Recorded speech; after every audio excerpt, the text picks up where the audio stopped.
I filled my hands, but my heart was longing for something more, and you called my name, said you knew. Pues buenas tardes tengan todos, hermanos, qué gusto verlos, a usted también que sigue nuestra transmisión, les saludamos y esperamos que estos temas que estamos viendo sean de bendición para nuestras vidas. Estamos viendo acerca de historia de la iglesia y en la invitación que ponía ahí en la página de Facebook decía que hoy día hay muchas denominaciones y tienen similitudes, pero ¿cómo saber cuál es la verdadera? En nuestros estudios anteriores hemos visto cómo el Señor Jesucristo estableció su iglesia durante su ministerio terrenal, siendo Él mismo la roca sobre quien se edificaría. Vimos también cómo la iglesia de Jerusalén se fue reproduciendo en otras iglesias, cumpliendo así la gran comisión que el Señor Jesús le había dado a su iglesia, según nos enseña el libro de Hechos 1:8, y también nos enseña los evangelios.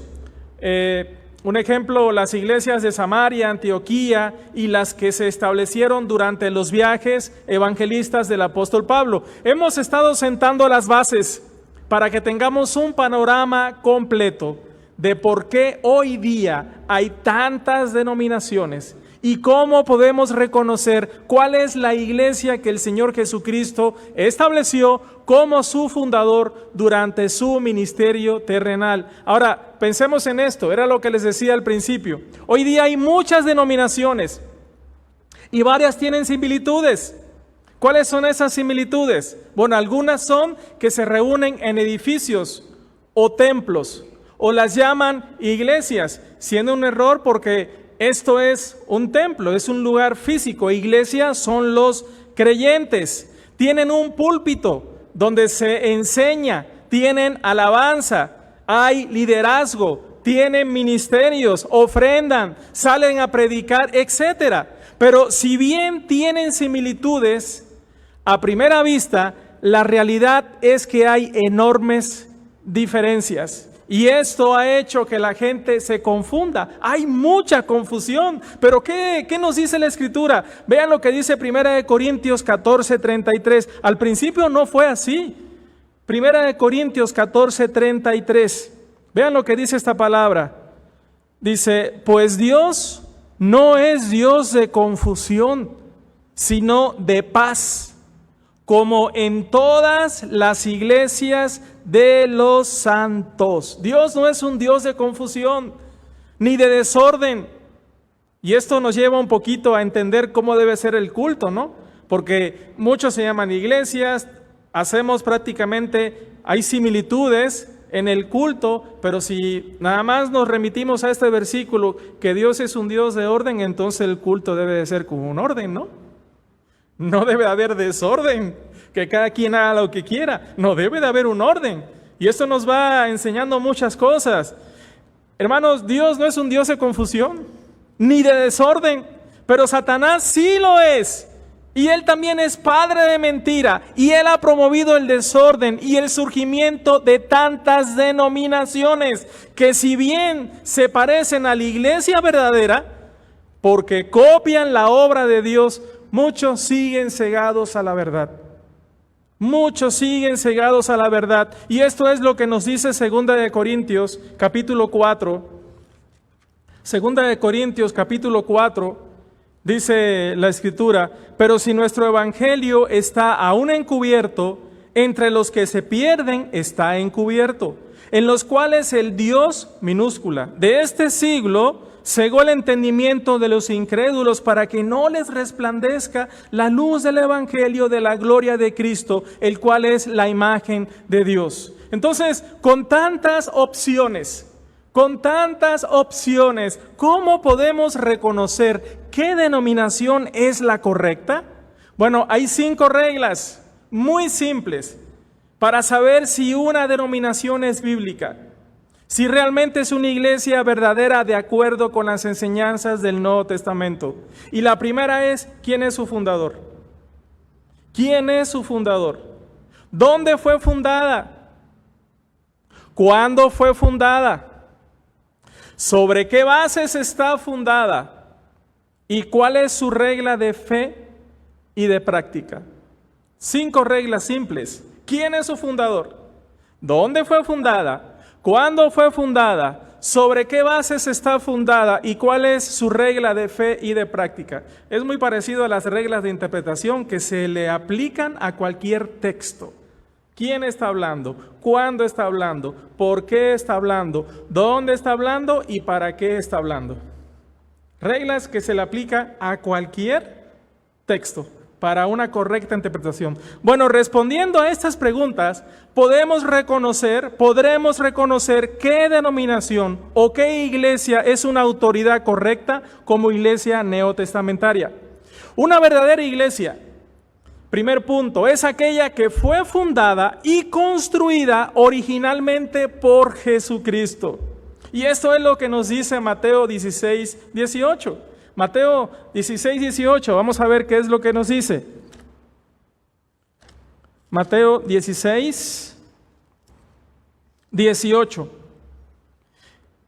Y yo también te digo que tú eres Pedro. Acuérdense, Pedro de la palabra en arameo, piedra. Y también en griego, Pedro es piedra. Y sobre esta roca, Petra, es decir, sobre sí mismo, está implícita en la siguiente palabra, edificaré mi iglesia y las puertas del Hades no prevalecerán contra ella. Hace días atrás publicaba un video en nuestra página y les decía que este versículo nos habla de perpetuidad. Dice que las puertas del Hades no prevalecerán contra ella. Es decir, no iba a ser una iglesia de muertos en el sentido de que no tienen el espíritu y están muertos espiritualmente, sino una iglesia de vivos, de salvos. Entonces, dice, las puertas del Hades no prevalecerán contra ella. Una iglesia verdadera es aquella que tiene a Jesucristo como cabeza del cuerpo y está sujeta a Él por medio de la fe, por medio de la obediencia y por medio de la práctica de todo lo que dice el Nuevo Testamento, pues Él gobierna y dirige activamente a sus iglesias por medio de su palabra y por medio de su Espíritu Santo como su representante en la tierra. Esto es muy importante. Efesios 5, 23 y 24. Vean lo que dice. Efesios 5, 23 y 24. Dice, y claro, aquí es la analogía que hace el apóstol Pablo acerca de el matrimonio y la relación que tiene Jesucristo con su iglesia como su esposa. Dice, porque el marido es cabeza de la mujer, así como Cristo es cabeza de la iglesia, la cual es su cuerpo, iglesia, y él, la cabeza, es su Salvador. Dice este versículo hasta el 24. Así que, como la iglesia está sujeta a Cristo, así también las casadas lo estén a sus maridos en todo. ¿Cómo está la iglesia sujeta a Jesucristo? ¿Cómo una iglesia está sujeta a Jesucristo? ¿Por medio de qué? ¿De la obediencia a qué? A la palabra. Por medio de la obediencia a la palabra, por medio de que la palabra sea su regla de fe. Es decir, creemos todo lo que dice la Escritura y lo ponemos en práctica. Por eso hay que estudiar de manera seria las Escrituras, para saber cuál es su voluntad. Pero vean también lo que dice Juan 16, y aquí es donde vemos la labor del Espíritu, lo que Él dijo antes de irse. Juan 16. Y por cierto, este pasaje es muy importante porque está en medio de una gran enseñanza que tuvo el Señor Jesús momentos antes de ser tomado preso. Y dice Juan 16, del 7 al 15, pero yo os digo la verdad, os conviene que yo me vaya, porque si no me fuera, el Consolador no vendría a vosotros, mas si me fuere, os lo enviaré. Y cuando Él venga, convencerá al mundo de pecado, de justicia y de juicio. A ver, una pregunta, ¿quién es el Consolador? Dice, cuando Él venga, ¿cuándo vino Él? ¿Cuándo fue bautizada la iglesia? Ahí en Hechos capítulo 2, ¿verdad? ¿Sí? Dice, de pecado por cuanto no creen en mí, de justicia por cuanto voy al Padre y no beberéis más, de juicio por cuanto el príncipe de este mundo ha sido juzgado. ¿Quién es? Aún tengo muchas cosas que deciros, pero ahora no las podéis sobrellevar. Pero cuando venga el Espíritu de verdad, escuchen, hay dos espíritus, hermanos, y lo dice en 1 de Juan, el Espíritu de verdad es el Espíritu Santo, y Él nos guía a toda verdad, y nos guía a la palabra de Dios, que es la verdad, y está el Espíritu del error, que es el espíritu del anticristo, y según 1 de Juan capítulo 4, dice que ya está en el mundo, y nos advierte y dice, reconoced, dice, examinaos, reconoced, porque no todos los espíritus son de Dios. Dice, pero cuando venga el Espíritu de verdad, Él os guiará a toda la verdad, es decir, a la palabra, porque no hablará por su propia cuenta, sino que hablará todo lo que oyere, y os hará saber las cosas que habrán de venir. Él me glorificará porque tomará de lo mío y os lo hará saber. Todo lo que tiene el Padre es mío, por eso dije que tomará de lo mío y os lo hará saber. Entonces, una iglesia verdadera es aquella que tiene a Jesucristo como cabeza y que está sujeta a Él por medio de la obediencia a su palabra, y es aquella en la que el Espíritu Santo gobierna activamente por medio también de su palabra como su representante en la tierra. Una iglesia verdadera, otro punto más, es aquella que se aferra a la autoridad absoluta, única de la Biblia, y es edificada con ella. No con humana sabiduría, es edificada con la palabra. Efesios 2, vamos a ver qué nos dice. Efesios 2, versículos 20 al 22, dice, edificados sobre el fundamento de los apóstoles y profetas, siendo la principal piedra del ángulo Jesucristo mismo, en quien todo el edificio bien coordinado va creciendo para ser un templo santo en el Señor, en quien vosotros también sois juntamente edificados para morada de Dios en el Espíritu. También vamos a ver 2 de Timoteo 3, 16 y 17. Es un pasaje que también debemos de sabernos, donde dice, toda la Escritura es inspirada por Dios y útil para enseñar, para redarguir, esto es reprender, para corregir, para instruir en justicia, a fin de que el hombre de Dios sea perfecto, maduro, enteramente preparado para toda buena obra. Es decir, una iglesia verdadera es aquella que se aferra a la autoridad absoluta y que tiene a la Biblia como suficiente y como única, y es edificada con ella. Entonces aquí no entra humana sabiduría, sino es lo que dice la Escritura. Una iglesia verdadera es aquella en la que la membresía de sus miembros se limita a creyentes que han nacido de nuevo y luego han sido bautizados escriturariamente. Y eso es lo que nos dice Hechos 2:41. Los que recibieron su palabra fueron bautizados y se añadieron aquel día como 3,000 personas. ¿A dónde se añadieron? A la iglesia de Jerusalén. En una palabra local. En una palabra local. Aquí nos está hablando de localidad. Otro punto, y respondiendo a estas 5 preguntas, una iglesia verdadera es aquella que sus ordenanzas son solo 2. Sus ordenanzas son solo 2. Bautismos, que es total inmersión en agua de un creyente salvo por fe, por obediencia, representando así la muerte, sepultura y resurrección de Cristo. Y impartida precisamente por esta iglesia como una autoridad correcta, una iglesia neotestamentaria. Mateo 28:19. Vamos a ver qué nos dice. Mateo 28, 19. Dice, por tanto, id y haced discípulos a todas las naciones, etnias, bautizándolos en el nombre del Padre, y del Hijo, y del Espíritu Santo. Vean también Romanos capítulo 6, versículos 4 y 5.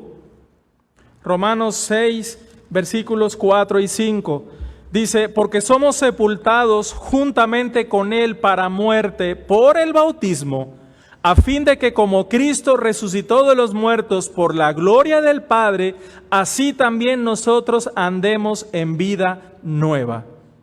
Porque si fuimos plantados juntamente con Él en la semejanza de su muerte, así también lo seremos en la de su resurrección. Entonces, una iglesia verdadera es aquella que sus ordenanzas son solamente dos. Una, bautismos, y la otra es la cena del Señor.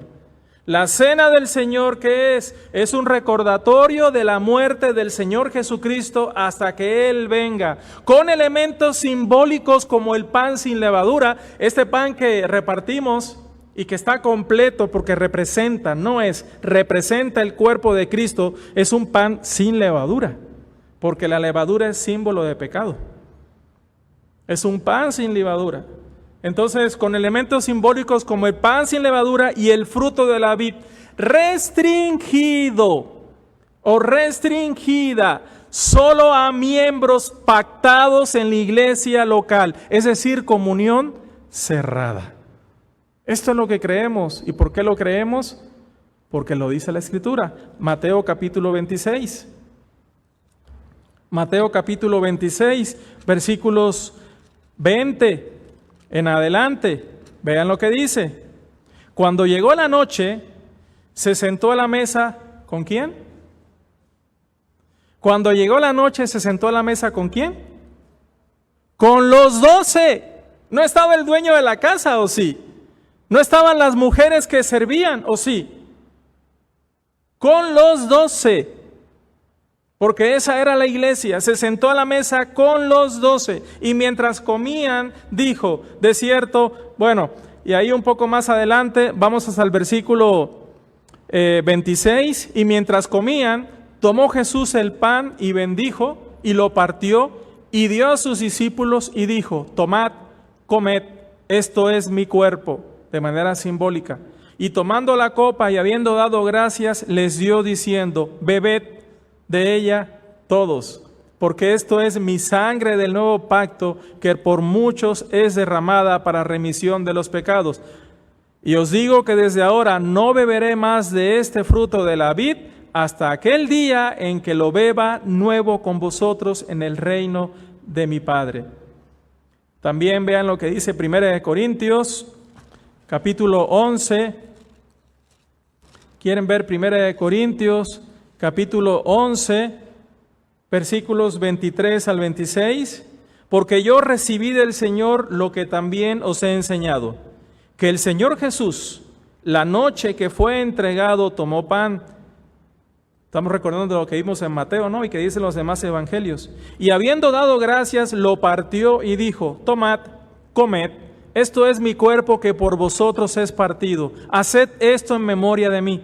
Asimismo tomó la copa después de haber cenado, diciendo, esta copa es el nuevo pacto en mi sangre, haced esto todas las veces que la bebieres en memoria de mí. Así pues, todas las veces que comieres este pan y bebieres esta copa, la muerte del Señor anunciáis hasta que Él venga. Es lo que hemos visto, ¿verdad? Respondiendo a las preguntas, una iglesia verdadera es aquella que tiene dos oficiales, pastores, obispos o ancianos, que significan lo mismo. ¿Cuál es su función?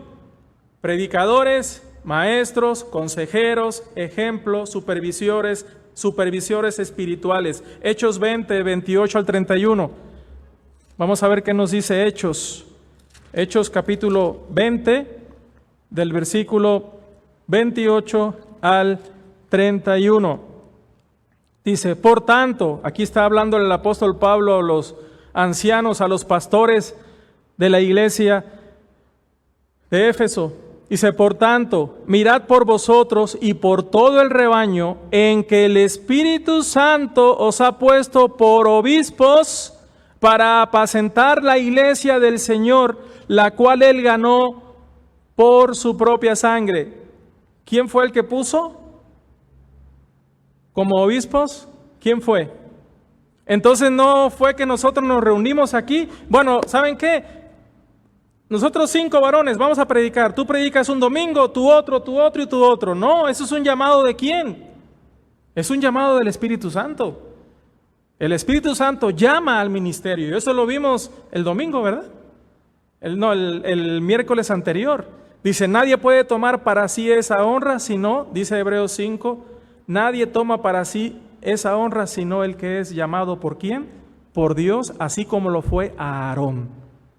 Y ahí vemos también Jeremías capítulo 7. Sigamos leyendo. Dice, porque yo sé que después de mi partida entrará en medio de vosotros lobos rapaces que no perdonarán al rebaño. Y de vosotros mismos se levantarán hombres que hablen cosas perversas para arrastrar tras sí a los discípulos. Por tanto, velad, acordándoos que por 3 años de noche y de día no he cesado de amonestar con lágrimas a cada uno de vosotros. Pero vean también lo que dice el 26. Por tanto yo os protesto en el día de hoy que estoy limpio de la sangre de todos vosotros, porque no he rehuido anunciaros todo el consejo de Dios. Entonces aquí implica esto una responsabilidad personal, ¿no? Porque el apóstol Pablo, ¿qué hizo aquí? ¿Saben qué? Yo estoy limpio porque yo he cumplido mi labor. Yo les he anunciado todo el consejo de Dios. Es decir, toda la escritura, este tema y el otro, y el otro, y el otro, y el otro, y el otro. Yo estoy limpio porque he cumplido. Entonces, si ustedes se desvían, es porque ustedes quieren desviarse. Porque han sido confrontados con la palabra, han sido enseñados con la palabra. Vean la responsabilidad que tenemos de mirar cómo edificamos. ¿Sí? Una iglesia verdadera entonces es aquella que tiene 2 oficiales, pastores, obispos o ancianos que significan lo mismo. Acá en la Biblia se llama en plural porque las iglesias eran muy grandes. La iglesia en Jerusalén eran 120 y en Hechos 2:41 ¿cuántos se agregaron?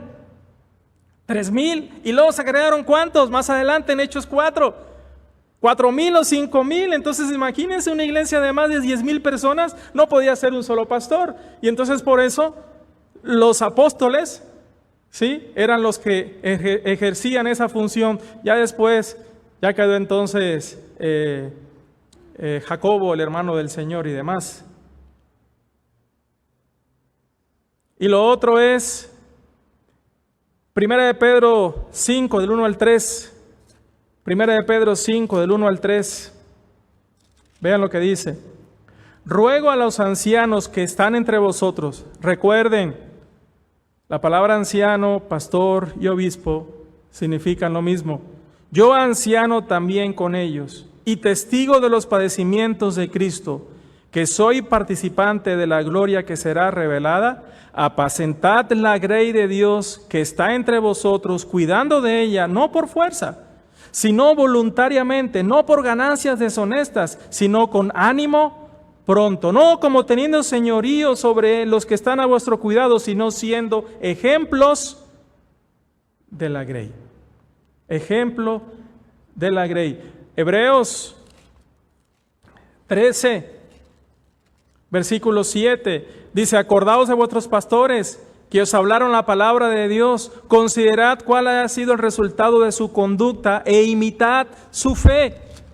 13, 17, obedeced a vuestros pastores y sujetaos a ellos, porque ellos velan por vuestras almas, como quienes han de dar cuenta, para que lo hagan con alegría y no quejándose, porque esto no os es provechoso. Y los otros, primero los 2 oficiales, pastores, y lo otro es diáconos. Diáconos con los que el pastor comparte su carga, se identifica y estos sirven a los miembros en asuntos materiales. Eso lo vemos ahí en Hechos capítulo 6, ¿verdad? Los apóstoles dijeron, no es justo que nosotros dejemos la predicación de la palabra para ponernos a servir a las mesas, porque dice que hubo murmuración entre las viudas de los griegos. Entonces, ¿qué hicieron los apóstoles? Congregaron a toda la juventud, hubo una sesión de miembros y dijeron, ¿saben qué? Escojan 7 varones. Ellos escogieron 7 varones y luego los presentaron, después de haber orado y ayunado, dice que los presentaron delante de los apóstoles y entonces estos orando, dice que les impusieron las manos, o sea, les compartieron de su responsabilidad. Esto es lo que nos dice ahí Hechos capítulo 6, del 1 al 7, y también 1 de Timoteo 3, del 8 al 13, nos habla acerca de los requisitos. Y ahí dice que primero sean puestos a prueba, porque el que ejerce bien el diaconado, dice que gana un grado muy honroso para sí y de confianza que es en la fe en Jesús. Una iglesia verdadera es aquella que en la administración de sus asuntos ejecuta los mandamientos de Cristo a través del liderazgo del pastor, quien viendo la necesidad, entonces propone los asuntos con el consentimiento de toda la iglesia. Y es lo que vimos ahí en Hechos capítulo 1, del versículo 2 en adelante. Dice que el apóstol Pedro, dice que en aquellos días se levantó el apóstol Pedro y los reunidos eran como 120 y les dijo, usando la palabra de Dios les dijo, ¿saben qué? Es necesario que de nosotros uno sea hecho testigo de todas las cosas que hemos visto nosotros. Es decir, se nombró al sucesor de Judas, el que cayó en transgresión. ¿Sí? Entonces toda la iglesia participó en esa sesión de miembros y se eligió al sucesor de Judas. Esto también lo podemos ver, bueno, en Hechos 1:15 y en Hechos otra vez también 6, del 1 al 6, se vuelve a repetir, donde toda la iglesia se reúne, ¿sí? Los pastores, los apóstoles le dicen, ¿sabe qué? Escojan. Necesitamos varones, escojan varones. Y entonces la iglesia escogió a estos varones y los presentaron y los pastores se identificaron entonces con ellos. También algo muy importante, respondiendo a estas 5 preguntas que hacía al principio. Una iglesia verdadera es aquella que, aunque puede buscar el consejo en otras iglesias de la misma orden y denominación, porque eso fue lo que sucedió en Hechos capítulo 15. Ahí en Hechos capítulo 15, vamos a leerlo, vean lo que dice, es importante esto. Entonces algunos que venían de Judea enseñaban a los hermanos, si no os circuncidáis conforme al rito de Moisés, no podéis ser salvos. Como Pablo y Bernabé tuvieron una discusión y contienda no pequeña con ellos, se dispuso que subiesen Pablo y Bernabé a Jerusalén y algunos otros de ellos a los apóstoles y a los ancianos para tratar esta cuestión. Ellos pues, habiendo sido encaminados por la iglesia, pasaron por Fenicia y Samaria contando la conversión de los gentiles y causaban gran gozo a todos los hermanos. Y llegados a Jerusalén fueron recibidos por la iglesia de Jerusalén, ¿verdad? Y los apóstoles y los ancianos y refirieron todas las cosas que Dios había hecho con ellos. Pero algunos de la secta de los fariseos que habían creído se levantaron diciendo, es necesario circuncidarlos y mandarles que guarden la ley de Moisés. ¿Qué hizo la iglesia de Antioquía? Buscó el consejo en la iglesia de ¿quién? En la iglesia de Jerusalén, por este problema doctrinal. Entonces vemos el resultado, porque acá más adelante se levanta el apóstol Pedro, se levanta Jacobo ya como pastor de la iglesia de Jerusalén y entonces es el que propone, ¿saben qué? Vamos a hacer esto. Y entonces en consenso, Jacobo con los apóstoles envía una carta a la iglesia de Antioquía para decirle, ¿saben qué? Absténganse de comer sangre, de los sacrificados de los ídolos, de ahogados, de fornicación, porque estos que han salido nosotros no le dimos orden ninguna de que fueran a molestarlos con doctrinas que no son correctas. Es tremendo esto, hermanos. Entonces, según esos pasajes y muchos más, las iglesias pueden también colaborar en esfuerzos conjuntos, pero una iglesia verdadera es aquella que es soberana, que es autónoma, independiente y no está sujeta a ninguna asociación, y ninguna asociación ejerce autoridad sobre ella en la toma de decisiones. Solo está sujeta a Jesucristo como la cabeza y a la autoridad de su palabra. Eso es importante, hermanos, porque hoy en día hay asociaciones, no voy a decir nombres, que si de repente esta iglesia, si pertenecemos a una asociación y esta iglesia, hermanos, se queda sin pastor, entonces el presidente y los quién sabe qué envían un pastor a esa iglesia. Eso no es bíblico,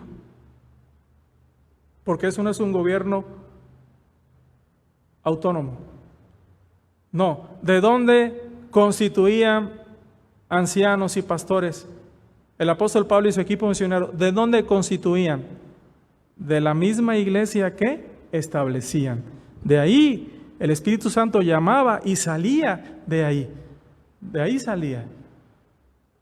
¿De dónde escogieron al que iba a sustituir a Judas? Lo buscaron allá en otro lado. ¿Dónde salió? De la misma iglesia, ¿verdad? Pero lo que quiero que nos quedemos con esto, hermanos, es que nadie puede tomar ni ejercer autoridad sobre nosotros, sobre una iglesia verdadera. Una iglesia verdadera es aquella que cree en el libre albedrío de cada hombre y en su capacidad de ejercer su propio juicio, y que cada hombre tiene el derecho de expresar su libre opinión. Esto es muy importante, hermanos. Esto es muy importante porque hay muchas iglesias que someten, pastores que someten a los miembros y les dicen, si no vienes así, asá, asá, y si no haces así o asá, entonces no. ¿Quién es el que hace esa labor? El Espíritu Santo. Y para eso se tiene que predicar la palabra, para que sea la palabra la que cambie. Porque entonces, eso yo se lo he dicho a muchos hermanos, cuando es la palabra, los cambios van a ser permanentes, porque ha sido una convicción del Espíritu Santo. No de que viene el pastor y entonces, viene el pastor, ¿qué me va a decir? No. Debemos tenerle temor a la palabra de Dios. Por eso, cada uno tiene el derecho de expresar su libre opinión. Juan 5:39. Escudriñad las Escrituras, porque a vosotros os parece que en ellas tenéis la vida eterna. Ellas son las que dan testimonio, pero vosotros no queréis. Vosotros no queréis venir a mí. De hecho, ahí en Hechos 4, del 18 al 20, recuerden que toman preso a Pedro y a Juan y los azotan y les dicen, ya no vuelvan a predicar más en ese nombre, en el nombre de Jesús. ¿Y qué les dicen ellos? A ver, juzguen ustedes si es mejor obedecer a Dios que a los hombres. No, nosotros no podemos, no me pueden callar, porque yo en mi libre albedrío tengo que hablar de Jesús. Cada hombre es responsable, hermanos, de obedecer a la palabra de Dios. Cada hombre es responsable de mirar cómo sobreedifica sobre el fundamento, la roca que es Cristo. Pero también cada hombre, cada creyente debe de ser consciente de que es responsable ante Dios por sus acciones y que un día dará cuenta a Dios. Romanos 14:12, ya estoy terminando. Vean lo que dice Romanos 14:12. Dice, de manera que cada uno de nosotros dará a Dios cuenta de sí. Así que ya no os juzguéis. Pero también 2 Corintios 5:10 dice, porque es necesario que cada uno de nosotros, vean lo que dice 2 Corintios 5:10, porque es necesario que todos nosotros comparezcamos ante el tribunal de Cristo, para que cada uno reciba según lo que haya hecho mientras estaba en el cuerpo, sea bueno o sea malo. 1 Corintios 3, vean lo que dice, 1 Corintios 3, del 10 al 15, conforme a la gracia de Dios que me ha sido dada, dice el apóstol Pablo, yo como perito arquitecto puse el fundamento. Fue Jesucristo, fue el apóstol Pablo el que les predicó a los corintios y puso como fundamento a Jesucristo. Y dice, y otro edifica encima. ¿Quién es ese? Ese fue Apolos, que se quedó ahí edificando la iglesia en Corintios. Pero cada uno mire cómo sobreedifica. porque nadie puede poner otro fundamento que el que está puesto, el cual es Jesucristo. Y si sobre ese fundamento alguno edificare oro, plata, piedras preciosas, madera, heno, hojarasca, la obra de cada uno se hará manifiesta, porque el día, ¿qué día? La declarará, pues por el fuego será revelada, y la obra de cada uno, cual sea, el fuego la probará. Si permaneciere la obra de alguno que sobreedificó, recibirá recompensa. Si la obra de alguno se quemare, él sufrirá pérdida. Si bien él mismo será salvo, aunque así como por fuego. Es tremendo lo que dice ese versículo, ¿eh? Recibirá pérdida. Invirtamos en el banco espiritual. Invirtamos en el banco espiritual que está en el cielo, porque si invertimos en cosas espirituales, nos van a dar premios. Estos son algunos de los puntos que ante tantas denominaciones hoy día, con similitud y tanta confusión, podemos reconocer cuando una iglesia es una autoridad correcta y tiene las marcas de su fundador, Jesucristo. Pero para eso tenemos que estudiar su palabra. Pero estos son algunos, son muchos más. Porque faltó doctrina, muchísimas cosas más. Porque el Evangelio es un conjunto de doctrina, siendo el corazón mismo la muerte del Señor Jesucristo por nuestros pecados conforme a las Escrituras, su sepultura y su resurrección conforme a las Escrituras. Ese es el corazón del Evangelio, pero luego hay un conjunto de doctrinas, que es la doctrina de Cristo. Y todo debe estar alineado al corazón del Evangelio, que son esas buenas nuevas. Pues Dios bendiga su palabra. De aquí se comienza a poner muy interesante, porque hemos estado sentando las bases y viendo todo lo que hay alrededor para entonces entrar a lo que es historia de la iglesia, porque si no enseño esto, luego en otras cosas que vamos a ver, vamos a decir, ¿y por qué? Entonces, Dios bendiga su palabra. Gracias por seguir nuestra transmisión. Los esperamos el siguiente miércoles.